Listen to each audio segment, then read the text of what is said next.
வணக்கம் நண்பர்களே, இது இப்படி ஆயிட்டேன் சீரிஸோட 4 நாள் போனதெல்லாம் போச்சு, ஆனதெல்லாம் ஆச்சு. அடுத்த வருஷத்துக்குள்ள போகும்போது ஒரு நல்ல ஷேப்ல போனா நான் முடிவு பண்ணிருக்கேன்.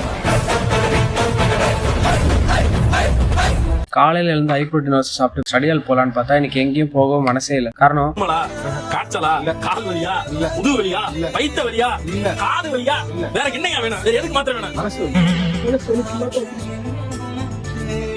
அப்புறம் அம்மா வந்து மனசு வலியாது மயிராவது போய் முட்டையை வாங்கிட்டு வாடா அனுப்ப. சரி நானும் போய் முட்டையை வாங்கிட்டு வீட்டுக்கு வந்து அடுத்த செகண்ட் அம்மாவை பார்த்தா அம்மா பாவமான மூஞ்ச வச்சுக்கிட்டப்பா அந்த துணியை மட்டும் எடுத்து போட்டு இருப்பான்னு சொல்ல எடுத்து தொலைறேன்னு எல்லாத்தையும் எடுத்துட்டு வந்துட்டு என்னதான் மன வலியா இருந்தாலும் நம்ம புரோட்டீனை மட்டும் மறைக்க கூடாது நண்பர்களே. ஸோ லஞ்சுக்கு 150 கிராம் ரைஸோட 250 கிராம் சிக்கனை முடிச்சுட்டு ஃபிஷ் ஆயிலையும் மல்டிவிட்டமின் எடுத்து ஒரு சிறிய இடைவெளியாக ஒரு குட்டி நாப்பை எடுத்துட்டு மன வலியையும் பொருட்படுத்தாமல் ஜிம்முக்கு கிளம்பி வர வழியில ப்ரீ ஒர்க் அவுட்டா 2 வாழைப்பழத்தை வாங்கிட்டு ஜிம்முக்கு வந்து என் பார்ட்னர் இதுக்கு மேல இன்னைக்கு ஷோல்டருக்கு ஹெவியா 5 வேரியேஷன் போட்டு ஜிம் நண்பரோட வண்டியில ஏறி வீட்டுக்கு வந்து பார்த்தா இன்னைக்குன்னு பார்த்து என் ஆத்தா மனமான மீன் குழம்பு செஞ்சு வச்சிருக்கா. மனசை திடப்படுத்திட்டு 150 கிராம் ரைஸோட 100 கிராம் சிக்கன் 3 முட்டையை உள்ள தள்ளனதோட கடைசியா ஒரு கிரீக் யோகர்ட் சாப்பிட்டு ஒரு 4 முடிச்சுட்டுங்க. இன்னைக்கு மொத்தமா எடுத்த புரதச்சத்து 182. அதுக்கு நம்ம செலவு பண்ணது 198.